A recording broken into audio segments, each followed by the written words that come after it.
भारतीय जमीन पर दूसरा pink ball test match, Bharat और इंग्लैंड के बीच खेला जाने वाला पहला पिंक बॉल टेस्ट मैच। और इस वक्त टीम इंडिया का पलड़ा भारी है। कुल हमें 13 विकेट देखने को मिली पहले दिन। और अभी भारतीय टीम ज्यादा पीछे नहीं है इंग्लैंड के पहले इनिंग के टोटल के, सिर्फ 13 रन ही पीछे है और अभी भी उनके पास 7 विकेट है। आप देख रहे हैं ESPN cricket info match day. मैं हूं निखिल नाज और मेरे साथ मैच का पूरा विश्लेषण करेंगे गौतम गंभीर।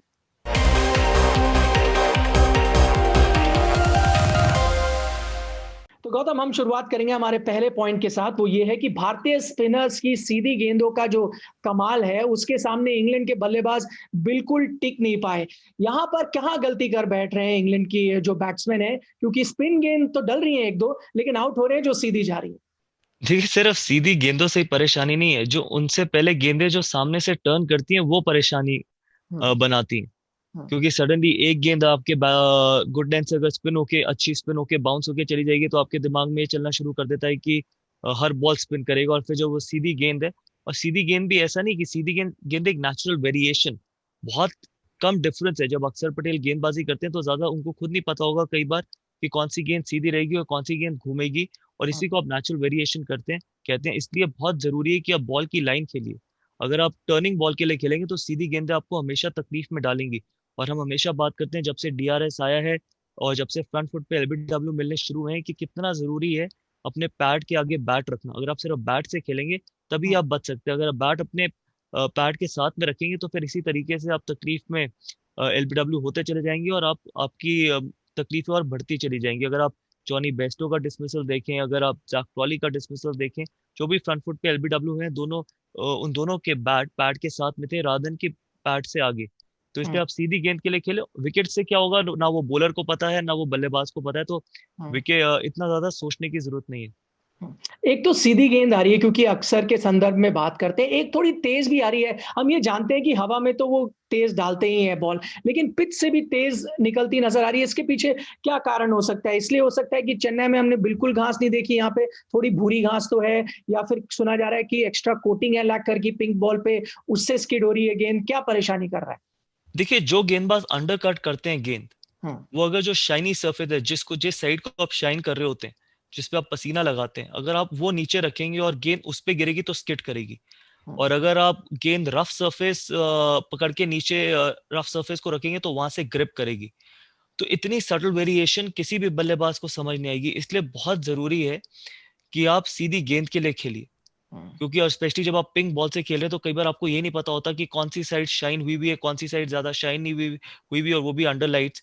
तो फिर मुश्किल होती चली जाती है। इसलिए अगर आप रविचंद्रन अश्विन को देखें, उनकी जो सीम पोजीशंस है वो चेंज होती चली जाती है। कई बार वो अंडर कट करते हैं, कई वो ज्यादा बाउंस के लिए ट्रेडिशनल ऊपर से ऑफ स्पिन डालते हैं जिसमें अपराइट रहती है सीम। तो इसलिए जो आप बात कर रहे हैं कि तेजी से गेंद स्किट कर रही है, वो इसलिए करती है जब शाइनी सरफेस नीचे होता है तो। दूसरा हमारा पॉइंट ये है कि मुश्किल थी पिच और जो कंडीशन थी, जिस तरह से हम देख रहे हैं कोई भी बल्लेबाज रन नहीं बना पाया इंग्लैंड का। 112 रन पे टीम आउट हो जाती है, लेकिन उसमें 53 रन अकेले जैक क्रॉली बनाते हैं। जितने समय भी वो क्रीज में थे बहुत ही शानदार नजर आ रहे थे।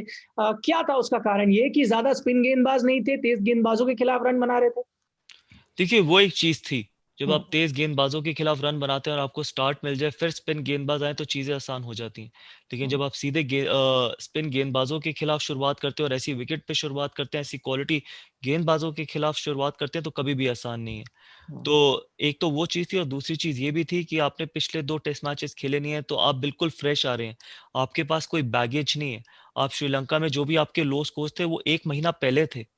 तो वो जो स्कार्स होते हैं पिछले टेस्ट मैचेस के, जो कई बल्लेबाजों ने नहीं रन बनाए होते हैं, जिन बल्लेबाजों ने किसी गेंदबाज के खिलाफ स्ट्रगल किया हो, जैसे अक्षर के खिलाफ स्ट्रगल किया पिछले टेस्ट मैच में, और सडनली आपको अक्षर पटेल फिर खेलने को मिले या अश्विन खेलने को मिले, तो कहीं ना कहीं आपके दिमाग में आपके डिसमिसल्स आ ही जाते हैं।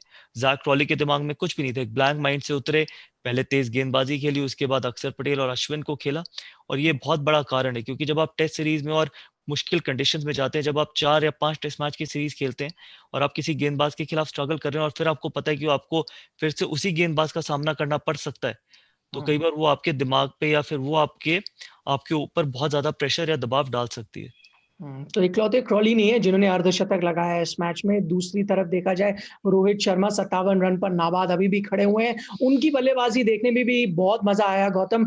शुरुआत में थोड़ी टफ थी कंडीशन, क्योंकि आप अंधेरे में जब फ्लड लाइट्स के अंडर बैटिंग कर रहे थे, ब्रॉड अच्छी गेंदबाजी कर रहे थे, एंडरसन तब थोड़ा संभले हुए थे, बाहर की गेंदें छोड़ रहे थे, लेकिन जब थोड़ा से फॉर्म में आए फिर अपने उन्होंने पुराने शॉट्स भी दिखाए। मुझे लगता है कमाल की बल्लेबाजी करी। पिंक बॉल अंडर लाइट, शायद पहली बार पिंक बॉल के खिलाफ खेल रहे हैं, वो भी अंडर लाइट्स में, जिमी एंडरसन और ब्रॉड के सामने। जिस तरीके से गेंदें छोड़ी छोड़ी बल्ला बहुत ज्यादा बाहर नहीं जाने दिया, बॉडी के पास खेला, और एक बार ही सेटल हो गए। तो फिर अगर आप शॉर्ट गेंद डालेंगे तो वो रोहित शर्मा की स्ट्रेंथ है। लेकिन सबसे अच्छी चीज जो देखने को मिली, जो जिस तरीके से जैक लीच के खिलाफ खेले, कई बॉल बीट हुए लेकिन हमेशा अटैकिंग मोड पे थे। कभी स्वीप लगाने की कोशिश करी, स्टेप आउट करके एक बाउंड्री भी मारी। तो हमेशा वो ये जानते हैं कि रन बनाना कितना जरूरी है। और डिफरेंट गेंदबाज भी हैं, जैकलीच और अक्षर पटेल, लेकिन रोहित शर्मा की जो अप्रोच थी वो कमाल की अप्रोच। उनके साथ जो सलामी बल्लेबाज थे शुभमन गिल, कई बार गौतम आपको लगता है क्योंकि रोहित शर्मा पुल शॉट और हुक शॉट इतनी आसानी से लगा लेते हैं कि अगर आप नॉन स्ट्राइकर पे हो, कभी कभी आपको ये थोड़ा धोखा हो जाता है कि अरे मैं भी एक दो लगा ही लेता हूँ, इस गलतफहमी में तो नहीं आ गए कहीं वो? नहीं, इतनी जल्दी जितने युवा अभी 4 या 5 टेस्ट मैच खेले, तो रोहित शर्मा को कॉपी करने की जरूरत है नहीं। बट वो आपकी स्ट्रेंथ, अगर आपको लगता है कि आप शॉर्ट गेंद पे पुल अच्छे तरीके से लगा सकते हैं तो आप जरूर लगाइए। लेकिन जिस तरीके से वो गेंद पिक किया, ऑफ स्टंप के बाहर था वो गेंद। और अगर आप जोफ्रा के खिलाफ डालेंगे जिनको थोड़ा अतिरिक्त उछाल मिलता है, तो फिर हमेशा मुश्किल होती चली जाती है। लेकिन वो कहीं ना कहीं एक टेस्ट ओपनर का शॉट नहीं है। अगर आप देखिए, रोहित शर्मा जो पुल लगाते हैं, जो गेंद उनकी बॉडी में होती है उस पे पुल लगाते हैं। शायद वही गेंद जो शुभमन गिल को डाली, रोहित शर्मा उसको बैकफुट पे पंच मारते। और ये आपको सीखना बहुत जरूरी है, क्योंकि इंटरनेशनल क्रिकेट में बहुत ज्यादा मौके मिलते नहीं है। बहुत बढ़िया खिलाड़ी है, बहुत अच्छे युवा टैलेंट है, कमाल की बल्लेबाजी करके आए हैं ऑस्ट्रेलिया में। लेकिन इंटरनेशनल क्रिकेट एक ऐसी क्रिकेट है कि जहां पर अगर आप ऐसी शॉट्स मार के, जब आप सेट होके, आपका शुरू में क्या छूटा, आपको स्टार्ट मिल गया, 15-20 रन आपने बना लिए, उसके बाद आप कोशिश करें कि आप लंबे ज्यादा से ज्यादा रन बनाएं, क्योंकि दूसरी इनिंग में जब आप बल्लेबाजी करने आएंगे फिर आपको ब्रॉड और एंडरसन नई गेंद से खेलने पड़ेंगे। स्टार्च आपको मिले और तब आप आउट होगे, वो ज्यादा दुख देता है एज कम्पेयर टू कि अगर आप नई गेंद से आउट हो जाएं, क्योंकि आप जानते हैं कि नई गेंद के खिलाफ बड़े से बड़े बल्लेबाज आउट होते हैं। तो इससे कहीं ना कहीं खराब शॉट थी वो शुभमन गिल की बहुत। तो कोई भारत के अक्षर पटेल ने सीधी गेंदों से विकेट्स नहीं लिए। जैक लीच भी वही कारनामा कर रहे थे, सीधी गेंदों से उनका भी जवाब उन्होंने दिया। पुजारा को आउट किया, विराट कोहली को आउट किया। खासतौर पर गौतम, पुजारा के बारे में बात करता हूं, 3 बार अब उनको वो आउट कर चुके हैं जैक लीच। तो कहीं ना कहीं थोड़ी पकड़ जमा ली है उन्होंने पुजारा के ऊपर। शायद थोड़ा टेक्निकल इशू है, क्योंकि अगर आप देखें जिस तरीके से उनका सर ऑफ स्टंप के बाहर था, क्योंकि नॉर्मली आप ये पुजारा से एक्सपेक्ट नहीं करते। पुजारा एक बहुत ही टेक्निकली साउंड प्लेयर है। और स्पिन के खिलाफ अगर आप उनकी शुरुआत भी देखें कि हर गेंद स्टेप आउट करके खेल रहे थे, शायद ये पहली ऐसी गेंद थी जो उन्होंने क्रीज से खेली। उससे पहले सारी गेंदें, फर्स्ट बॉल उन्होंने स्टेप आउट किया जैकलीश को, और मिड ऑफ पे ड्राइव मारा, उसके बाद स्टेप आउट किया।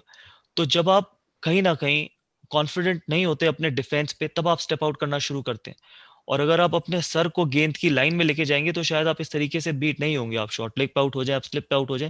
लेकिन पुजारा वो भी डिफेंस पे बीट होते हुए बहुत कम नजर आए। लेकिन कहीं ना कहीं थोड़ा टेक्निकल एरर है, और वो आई एम श्योर कि वो जल्दी से जल्दी सॉर्ट आउट करेंगे, क्योंकि इसी तरीके के व्यक्ति भी और इसी तरीके के खिलाड़ी भी हैं। इस वक्त क्या इंग्लिश टीम सोच रही होगी कि गलती कर दी, सिर्फ एक स्पिनर के साथ गए हैं, दूसरी तरफ भारत ने यहाँ 3 खिलाए हैं? देखिए, आप अपने बेस्ट बॉलर्स के साथ उतरते हैं। अगर आपको कॉन्फिडेंस नहीं है अपने ऑफ स्पिनर पे, तो फिर आपको जरूरी ये नहीं है कि आप स्पिन खिलाने के लिए खिलाएं। और आपने ऐसा गेंदबाज खिलाया, चाहे वो स्टुअर्ट ब्रॉड हो, जोफ्रा आर्चर हो, आपने जोफ्रा आर्चर को खिलाया क्योंकि वो विकेट को अपनी गति से, जो कंडीशंस है उनको हटा दें। गति अगर आपके पास है तो फिर आपको कंडीशंस मैटर नहीं करती। स्टुअर्ट ब्रॉड आपको कंट्रोल देते हैं, लेकिन कमाल की गेंदबाजी करी स्टुअर्ट ब्रॉड ने, नई गेंद से कहीं ना कहीं लकी भी रहे, चांसेस क्रिएट करे। जो रूट को ज्यादा गेंदबाजी करनी होगी, जब आप कप्तान होते हैं तो शायद हमेशा आप अपने आप को अंडर बॉल करते हैं। मुझे लगता है कि जो रूट अगर आज थोड़ी और गेंदबाजी करते तो तकलीफों में डाल सकते थे, क्योंकि जो रूट खुद एक अंडर कट करते हैं गेंदबाजी, जब वो गेंदबाजी करते हैं तो वो अंडर कट करते हैं और बढ़िया गति से गेंदबाजी करते हैं। और शायद डॉम बेस से ज्यादा कंट्रोल देते हैं। हाँ, अगर आप डॉम बेस को खिलाना ही चाहते थे, कि आपको पता है कि एक आपको ऑफ स्पिनर चाहिए, मुझे लगता है ये ठीक अटैक था। अगर जो रूट अपने आप को और ज्यादा इस्तेमाल करेंगे तो कहीं ना कहीं चांसेस क्रिएट कर सकते हैं जो रूट भी। तो आखिरी पॉइंट ये है कि दूसरे दिन दोनों टीमों की रणनीति क्या होनी चाहिए। पहले भारतीय टीम के बारे में बात कर लेते हैं। क्या इस वक्त वो उस स्थिति में पहुंच गए हैं जहां ये सोच रहे होंगे कि हम सिर्फ एक ही बार बल्लेबाजी करें, ढेर सारे रन बनाएं? देखिए, बहुत जल्दी है, क्योंकि ऐसी विकेट्स पे एक वक्त पे इंग्लैंड 74 पे 2 थी और 100 पे 8 थी या 100 पे 9 थी। ऐसी विकेट्स पे चीजें बहुत जल्दी बदलती हैं, लेकिन उस तरीके की क्वालिटी है नहीं इंग्लैंड के पास। मुझे लगता है इंडिया को ये सोचने के बजाय कि हमारे को 250-300 रन बनाने, ये सोचना चाहिए कि हम किस तरीके से पार्टनरशिप्स बना सकते हैं। अगर आप 30-40 की पार्टनरशिप बनाएं, अगर आप गुच्छे में विकेट्स ना खोएं, तो चीजें आसान हो जाएंगी, रात दिन ये सोचने के कि हमारे को 300 रन बनाने हैं।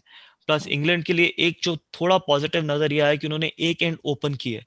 विराट कोहली, इमेजिन करिए अगर कल दोपहर को विराट कोहली और रोहित शर्मा बल्लेबाजी करने आते और दोनों को स्टार्ट मिले हुए, एक ने 50 बनाए, एक ने 27 बनाए होते, तो शायद तकलीफें बहुत ज्यादा बढ़ सकती थी इंग्लैंड के लिए। लेकिन अब आपको पता है कि अजिंक्य रहाणे है, तो अजय आपने एक एंड तो कम से कम ओपन किया। अगर आप कल सुबह आके आके 2 जल्दी विकेट ले लेते हैं, तो शायद कहीं ना कहीं आप थोड़ी वापसी कर सकते हैं इस गेम में। तो फिलहाल भारतीय टीम 99 पर 3 है। गौतम, बहुत बहुत शुक्रिया हमारे साथ चर्चा करने के लिए। अब दूसरे दिन ढेर सारे रन बनाने होंगे। एक और चीज जो भारतीय टीम के पक्ष में जाती है वो ये कि एक एक्स्ट्रा बल्लेबाज इस वक्त खिला है। वॉशिंगटन सुंदर टीम में है और हमने देखा ही है कि वो भी बल्ले के साथ कितने रन बना सकते हैं। आप देख रहे थे ESPN cricket info match day.